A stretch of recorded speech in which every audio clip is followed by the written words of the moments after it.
Group one aspirants కోసం టీశాట్ ప్రతిష్టాత్మకంగా నిర్వహిస్తున్నటువంటి కార్యక్రమానికి స్వాగతం.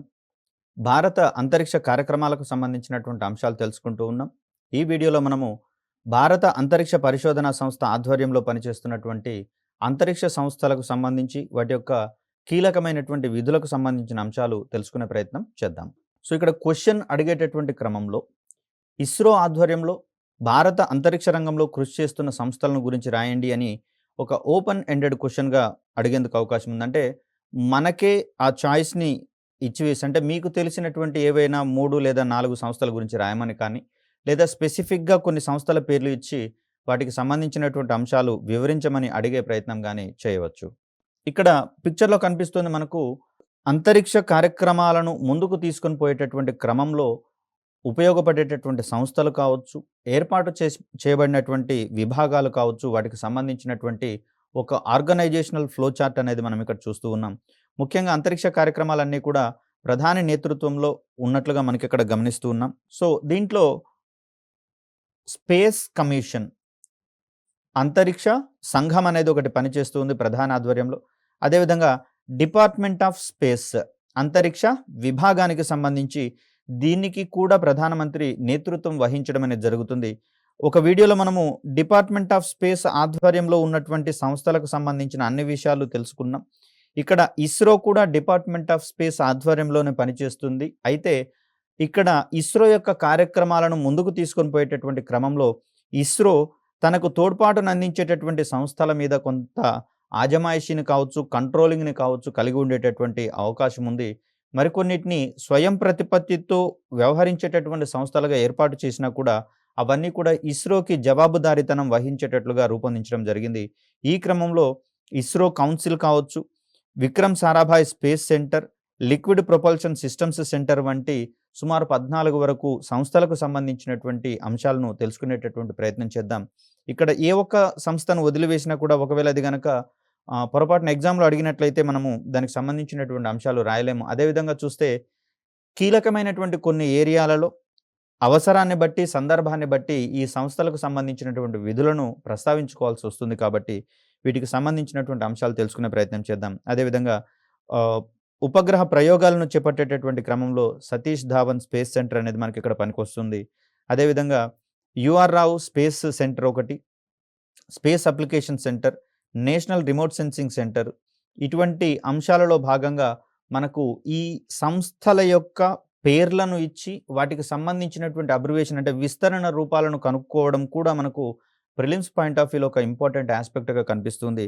అదేవిధంగా సంస్థకు సంబంధించి సంస్థ యొక్క పేరు, వాటి యొక్క హెడ్ క్వార్టర్‌కి సంబంధించినటువంటి అంశాలు సైతము ఎగ్జామ్‌లో ప్రిలిమ్స్ పాయింట్ ఆఫ్ వ్యూలో అడిగేందుకు అవకాశం ఉంటుంది కాబట్టి వీటన్నింటినీ కవర్ చేసుకుంటూ ఈ క్వెషన్‌కి సంబంధించినటువంటి సమాచారం తెలుసుకునే ప్రయత్నం చేద్దాం. సో, ఇక్కడ ఇస్రో ఆధ్వర్యంలో పనిచేసేటటువంటి సంస్థలలో అత్యంత కీలకమైనటువంటిది విక్రమ్ సారాభాయ్ స్పేస్ సెంటర్ అండి. సో, ఇక్కడ భారత అంతరిక్ష పితామహుడిగా మనం కీర్తిస్తూ ఉన్నాం విక్రమ్ సారాభాయ్ గారిని. మరి వీరి ఆధ్వర్యంలోనే భారత అంతరిక్ష రంగం అనేది దినదిన అభివృద్ధి చెందడం అనేది జరిగింది కాబట్టి వీరిని విక్రమ్ సారాభాయ్ గారి పేరు మీదుగానే ఈ సెంటర్‌కి విక్రమ్ సారాభాయ్ స్పేస్ సెంటర్ అని నామకరణం చేయడం అనేది జరిగింది. దీనిని తిరువనంతపురంలో ఎస్టాబ్లిష్ చేసినట్లుగా చూడవచ్చు. ఇది ఇస్రో ఆధ్వర్యంలో పనిచేసేటటువంటి ఒక సంస్థగా మనకు కనిపిస్తుంది. లాంచ్ వెహికల్ టెక్నాలజీ రూపకల్పన అంటే ఉపగ్రహ ప్రయోగ వాహక నౌకలు ఉన్నాయి కదండి. ఈ ప్రయోగ వాహక నౌకలకు సంబంధించినటువంటి సాంకేతికతలను ఇది అభివృద్ధి పరుస్తున్నట్లుగా మనం ఇక్కడ గమనించవచ్చు. అదేవిధంగా వాటిని రూపొందించడము మరియు కాలానుగుణంగా వచ్చేటటువంటి మార్పులకు అనుగుణంగా అభివృద్ధి చేసేటటువంటి బాధ్యతను సైతము ఈ ప్రధానమైనటువంటి అంతరిక్ష కేంద్రము తన భుజాల మీద వేసుకోవడం జరిగింది. ఈ విక్రమ్ సారాభాయ్ స్పేస్ సెంటర్‌కి సంబంధించినటువంటి కార్యక్రమాలు ఏమిటి అనే అంశాన్ని గనుక గమనిస్తే ఏరోనాటిక్స్, ఏవియానిక్స్, ఇక్కడ మెటీరియల్ సైన్స్, మెకానిజమ్స్‌కి సంబంధించి, వెహికల్ ఇంటిగ్రేషన్‌కి సంబంధించి, అదేవిధంగా అవసరమైనటువంటి కెమికల్స్, ప్రొపల్షన్స్ అంటే చోదక వ్యవస్థలకు సంబంధించి అంటే వాహనం పైకి ప్రయాణించేటటువంటి క్రమంలో ఆ ఇంధన వ్యవస్థలు అనేవి కీలకంగా ఉంటాయి కాబట్టి వాటికి సంబంధించి, అదేవిధంగా space ordnance structures, space physics మరియు స్పేస్ సిస్టమ్స్ మొదలైనటువంటి రంగాలలో క్రియాశీల పరిశోధన మరియు అభివృద్ధి కార్యక్రమాలను ఇక్కడ విక్రమ్ సారాభాయ్ స్పేస్ సెంటర్ అనేది కొనసాగిస్తున్నట్లుగా మనకు కనిపిస్తూ ఉంది. సో, ఇక్కడ ఇది చేసేటటువంటి పరిశోధన మరియు అభివృద్ధి కార్యక్రమాలను ముందుకు పోతూనే పలు ఇతర కార్యక్రమాల మీద కూడా ఇది దృష్టి సారించడం అనేది జరిగింది. దాంట్లో భాగంగా పోలార్ శాటిలైట్ లాంచ్ వెహికల్‌కి సంబంధించినటువంటి అభివృద్ధి మరియు రూపకల్పనకు సంబంధించి ఇది కట్టుబడి ఉన్నట్లుగా మనకు కనిపిస్తుంది. అదేవిధంగా చూస్తే జియోసింక్రనస్ శాటిలైట్ లాంచ్ వెహికల్‌కి సంబంధించినటువంటి రూపకల్పన, అభివృద్ధి కార్యక్రమాలు. వీటితో పాటుగా ఇప్పటికీ కూడా కొన్ని కీలకమైనటువంటి వ్యవస్థలను పరీక్షించడానికి గాను సౌండింగ్ రాకెట్ ప్రయోగాలను చేపడుతున్నామని, ఇవి మనకు ప్రధానమైనటువంటి ఉపగ్రహ సాంకేతికతలకు సంబంధించి, వాహక నౌకల సాంకేతికతలకు సంబంధించి వినూత్నంగా ఆవిష్కరించేటటువంటి సందర్భంగా ప్రయోగించే వేదికలుగా కనిపిస్తూ ఉన్నాయని చెప్పుకున్నాం కాబట్టి, అటువంటి సౌండింగ్ రాకెట్ ప్రయోగాలకు సైతం ఇది కట్టుబడి ఉన్నట్లుగా కనిపిస్తూ ఉంది. ఇక్కడ జిఎస్ఎల్వి మార్క్ 3కి సంబంధించినటువంటి లాంచ్ వెహికల్స్ మరియు వాటి యొక్క రూపకల్పనకు సంబంధించి ఈ విక్రమ్ సారాభాయ్ స్పేస్ సెంటర్ కట్టుబడి ఉన్నట్లుగా కనిపిస్తుంది. మరొక అంశంగా పునర్వినియోగ వాహక నౌకలు. దీన్నే మనం ఆర్ఎల్వి అనేటటువంటి టెర్మినాలజీగా చూస్తూ ఉన్నాం. రీయూజబుల్ లాంచ్ వెహికల్స్‌కి సంబంధించినటువంటి సాంకేతికతగా చూస్తూ ఉన్నాం.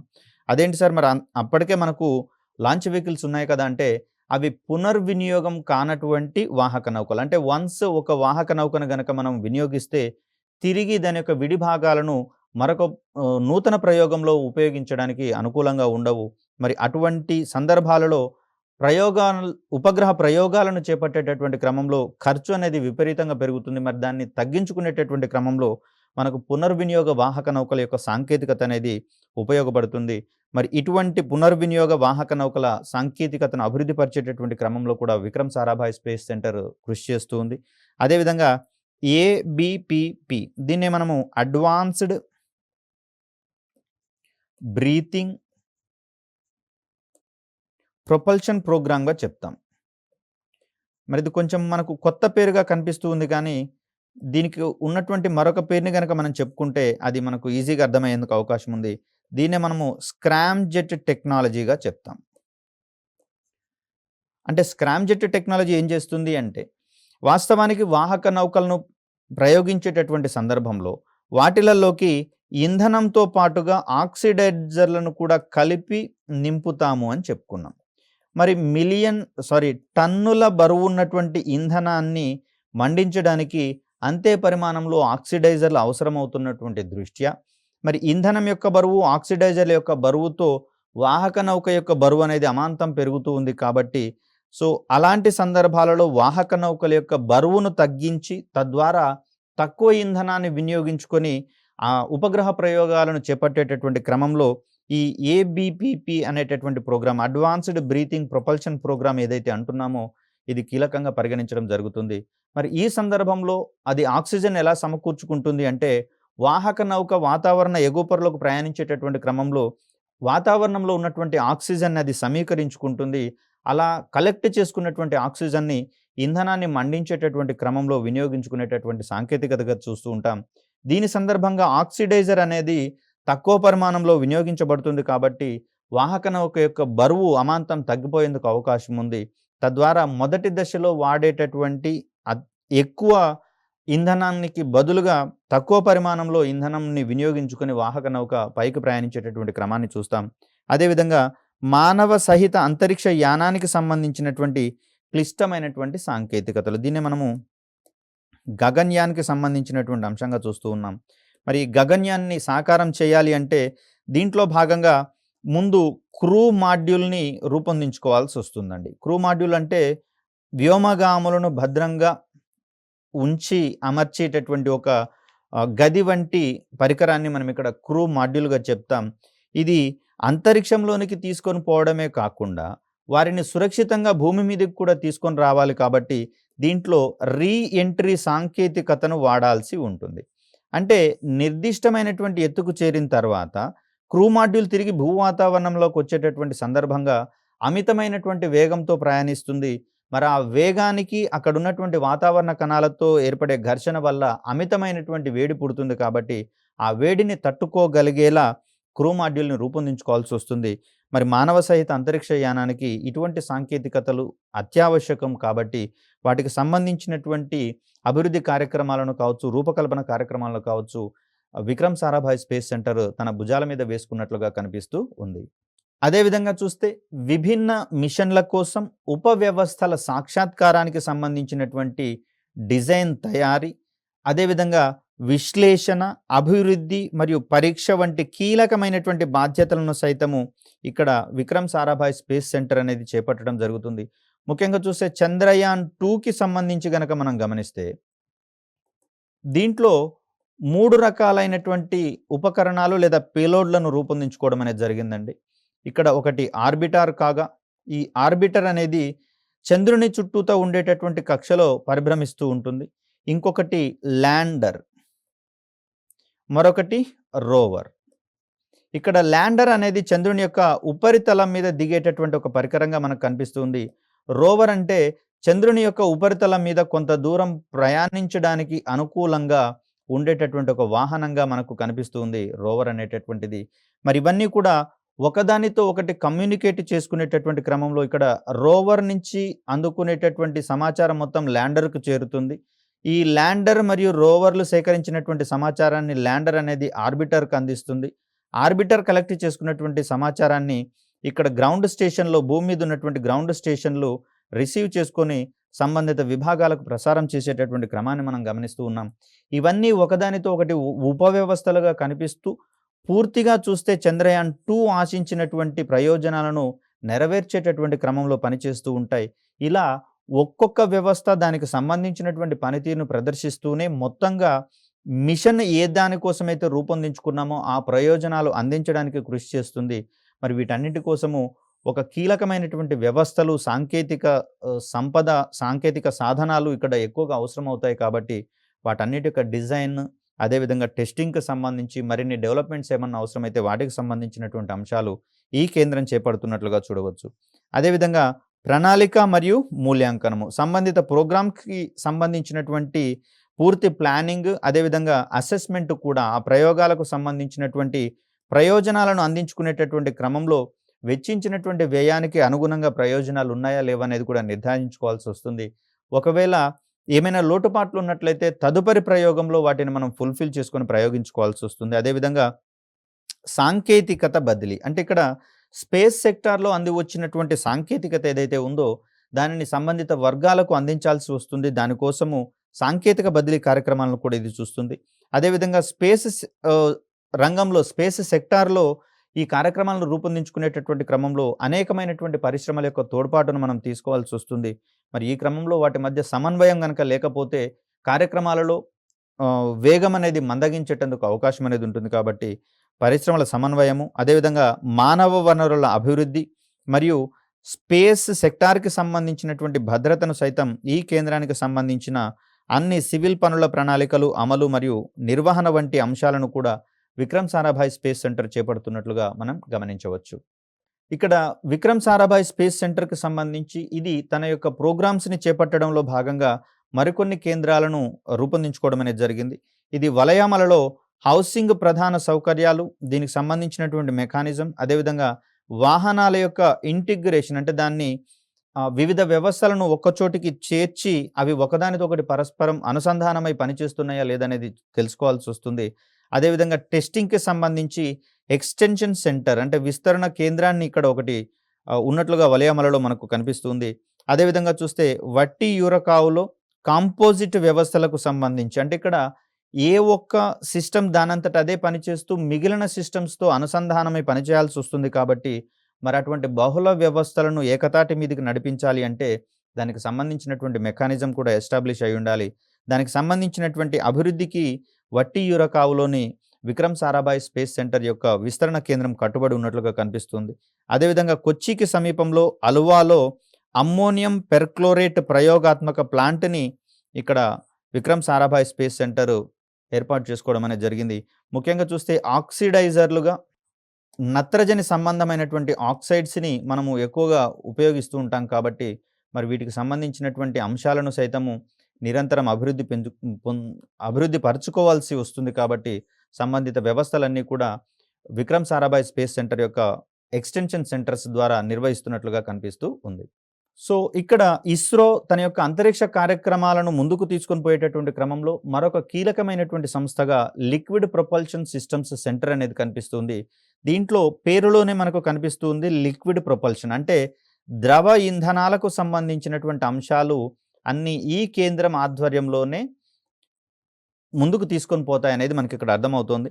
ఇక్కడ ఈ కేంద్రము లాంచ్ వెహికల్స్ కోసం లిక్విడ్ ప్రొపల్షన్ దశల రూపకల్పన, అభివృద్ధి మరియు వాస్తవికత అంటే దానిని కార్యరూపం దాల్చడానికి అవసరమైనటువంటి వ్యవస్థలను ఇది ఏర్పాటు చేసుకోవడం కోసం ఏర్పాటైన కేంద్రంగా కనిపిస్తూ ఉంది.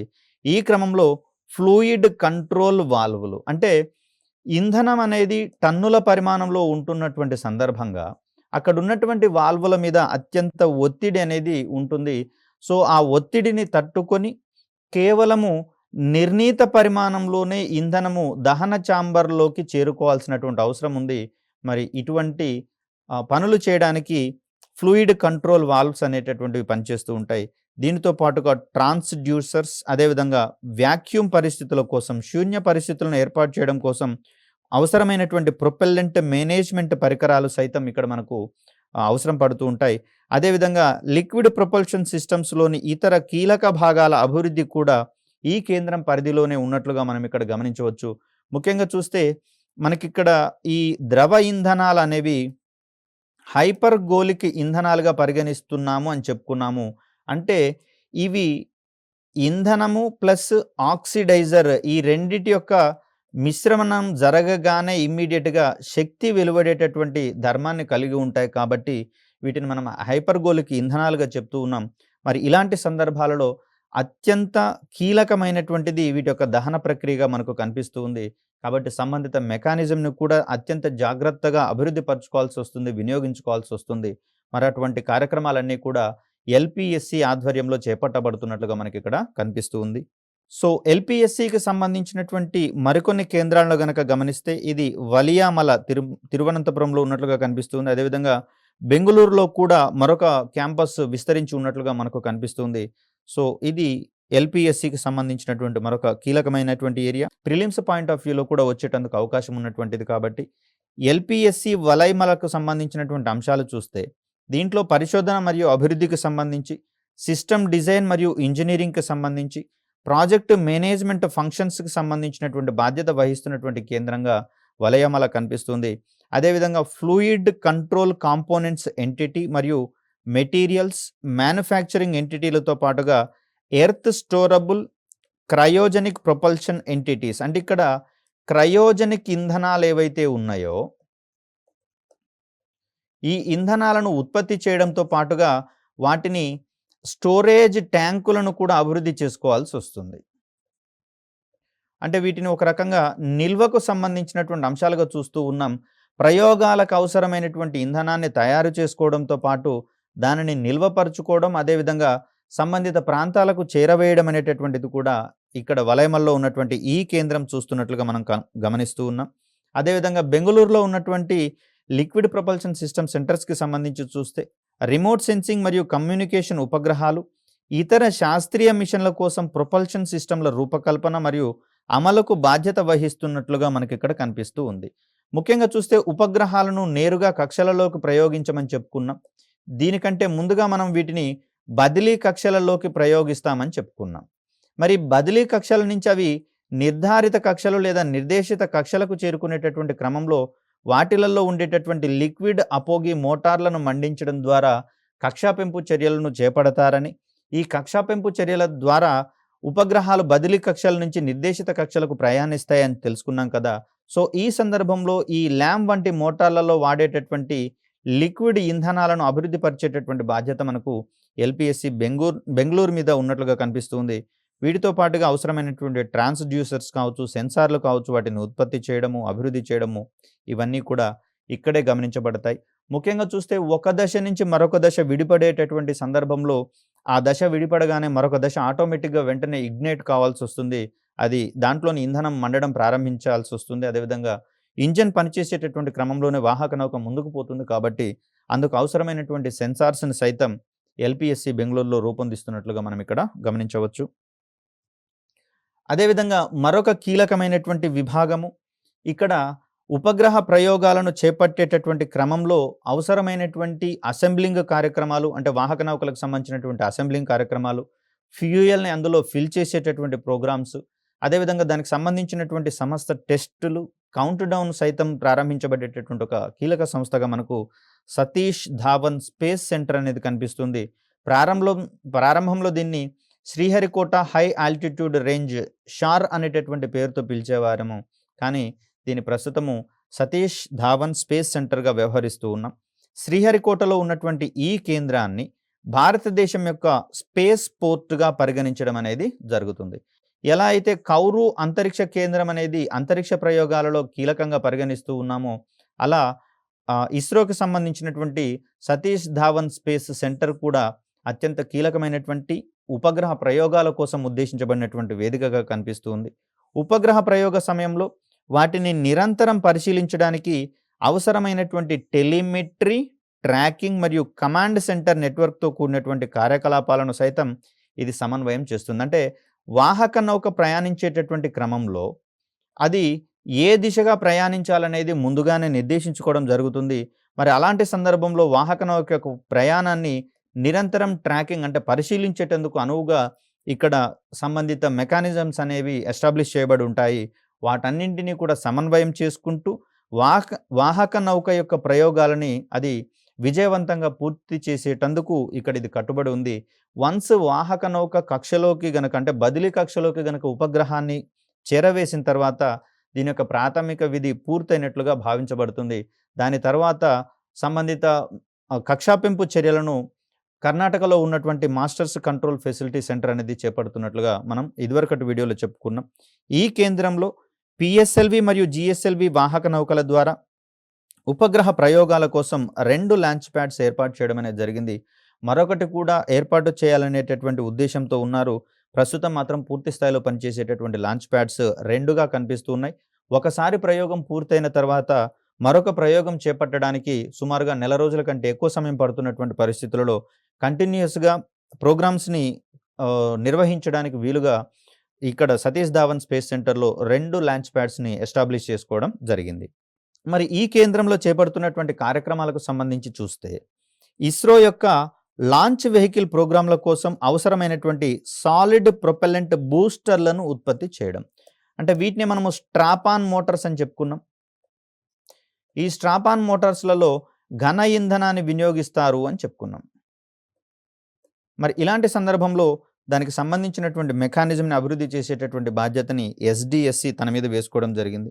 వివిధ సబ్ సిస్టమ్‌లు, సాలిడ్ రాకెట్ మోటార్ల యొక్క సామర్థ్యాన్ని నిర్ధారించడం, అందుకు అవసరమైనటువంటి పరీక్షలను నిర్వహించడానికి కావాల్సినటువంటి మౌలిక సదుపాయాలను అందించడం. దీన్నే మనం బేసిక్ ఇన్‌ఫ్రాస్ట్రక్చర్ అంటున్నాం కదా! సో, అక్కడ మనము గత వీడియోలలో చూసాము అసెంబ్లింగ్ యూనిట్ చాలా పెద్దగా ఉంటుంది. సో, ఆ భవనానికి సంబంధించినటువంటి మెకానిజమ్స్ అన్నిటిని అభివృద్ధి పరచుకోవడం అనేది కూడా దీని ఆధ్వర్యంలోనే జరుగుతుంది.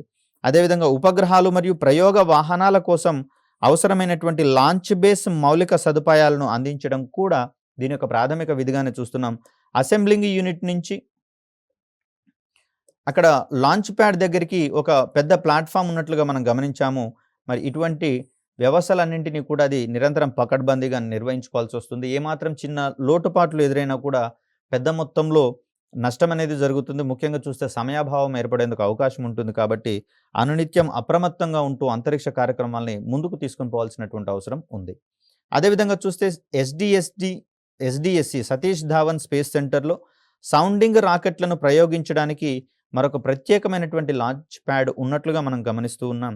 ఇస్రో సౌండింగ్ రాకెట్ల తయారీ, అసెంబ్లింగ్, ఇంటిగ్రేషన్‌తో పాటుగా సౌండింగ్ రాకెట్ల ద్వారా పేలోడ్ల ప్రయోగానికి అవసరమైనటువంటి లాంచ్ బేస్ వంటి మౌలిక సదుపాయాలను సైతం ఇది అందిస్తున్నట్లుగా మనం చూడవచ్చు. సో, ఇక్కడ అంతరిక్ష రంగ కార్యక్రమాలను మరింత ముందుకు తీసుకొని పోవడంలో భాగంగా ఉన్నటువంటి మరొక కీలక సంస్థగా మనకు యూఆర్ రావు శాటిలైట్ సెంటర్ అనేది కనిపిస్తుంది. పేరులో ఉన్నటువంటి అంశం ఆధారంగా ఇది శాటిలైట్స్ యొక్క తయారీలో నిమగ్నమై ఉన్నటువంటి సంస్థగా మనకు కనిపిస్తుంది. ఈ సంస్థ యొక్క ప్రధాన కార్యాలయం బెంగుళూరులో ఉన్నట్లుగా మనం గమనిస్తూ ఉన్నాం. గతంలో దీనిని ఇస్రో శాటిలైట్ సెంటర్ ఐఎస్ఏసి అనేటటువంటి పేరుతో పిలిచాము. ప్రస్తుతం మనము యూఆర్ రావు శాటిలైట్ సెంటర్‌గా మనం దీన్ని పరిగణిస్తూ ఉన్నాం. శాటిలైట్ రంగంలో యుఆర్ రావు గారు చేసినటువంటి విశిష్ట కృషికి గుర్తింపుగా ఈ కేంద్రానికి వారి పేరుని పిలుస్తూ ఉన్నాం. ఇది ఉపగ్రహాలను నిర్మించడానికి మరియు అనుబంధ ఉపగ్రహ సాంకేతికతలను అభివృద్ధి చేయడానికి ఏర్పాటు చేయబడినటువంటి ప్రధానమైనటువంటి అంతరిక్ష కేంద్రంగా కనిపిస్తుంది. కమ్యూనికేషన్ అవసరాల కోసం, నావిగేషన్ అవసరాల కోసం, వాతావరణ శాస్త్రము, రిమోట్ సెన్సింగ్, స్పేస్ సైన్స్ మరియు ఇంటర్ ప్లానెటరీ ఎక్స్‌ప్లోరేషన్‌లలో ఇక్కడ రూపొందించినటువంటి అంతరిక్ష నౌకలు ఏవైతే ఉన్నాయో అవి వినియోగదారులకు కావాల్సినటువంటి అనువర్తనాలను అందించేటటువంటి క్రమాన్ని ఇక్కడ మనం చూస్తాం. ముఖ్యంగా మనం ఇదివరకటి వీడియోలో చెప్పుకున్నాం. ఉపగ్రహము తయారు కావాలి అంటే అది ఏ ప్రయోజనం కోసమైతే రూపొందించబడిందో ఆ ప్రయోజనాన్ని అందించేటటువంటి పరికరాలను మనం అక్కడ అమర్చాల్సి వస్తుంది. ముఖ్యంగా కమ్యూనికేషన్ ఉపగ్రహాలకు చూస్తే ట్రాన్స్పాండర్స్ అనేటటువంటివి కీలకమండి. అంటే భూ కేంద్రాల నుంచి అవసరమైనటువంటి సంకేతాలను రిసీవ్ చేసుకోవడము, అవి ఇతర రిసీవింగ్ కేంద్రాలకు పంపిణీ చేయడం అనేది ఈ ట్రాన్స్పాండర్లకు సంబంధించినటువంటి ప్రాథమిక విధిగా కనిపిస్తూ ఉంది. సో ఈ కార్యక్రమాలలో కమ్యూనికేషన్ సౌకర్యాలను కల్పించడం అనేది జరుగుతుంది కాబట్టి సంబంధిత ట్రాన్స్పాండర్ల యొక్క అభివృద్ధికి సైతం ఇది కట్టుబడి ఉన్నట్లుగా మనకి ఇక్కడ కనిపిస్తూ ఉంది. అదేవిధంగా చూస్తే భవిష్యత్తులో చేపట్టబోయేటటువంటి మిషన్ల కోసం ఈ కేంద్రంలో అధునాతనమైనటువంటి సాంకేతిక సదుపాయాలను ఏర్పాటు చేయడం అనేది జరిగింది. యుఆర్ఎస్సి ఎండ్ టు ఎండ్ ప్రాతిపదికన ఉపగ్రహాలను నిర్మించడానికి అత్యాధునిక సౌకర్యాలను కలిగి ఉన్నట్లుగా కనిపిస్తూ ఉంది. ఇస్రో వారి శాటిలైట్ ఇంటిగ్రేషన్ మరియు test establishment, space craft integration కోసము అత్యాధునిక క్లీన్ సౌకర్యాలతో అమర్చబడినట్లుగా మనకి ఇక్కడ కనిపిస్తూ ఉంది. అదేవిధంగా టెస్టింగ్కి సంబంధించినటువంటి అంశాలలో భాగంగా 6.5 మీటర్ల థర్మో వాక్యూమ్ ఛాంబర్, అదేవిధంగా 29 టన్నుల వైబ్రేషన్ సౌకర్యము, కాంపాక్ట్ యాంటెన్నా టెస్ట్ ఫెసిలిటీ వంటివి అన్నీ ఒకే చోట ఉన్నట్లుగా మనం ఇక్కడ గమనించవచ్చు.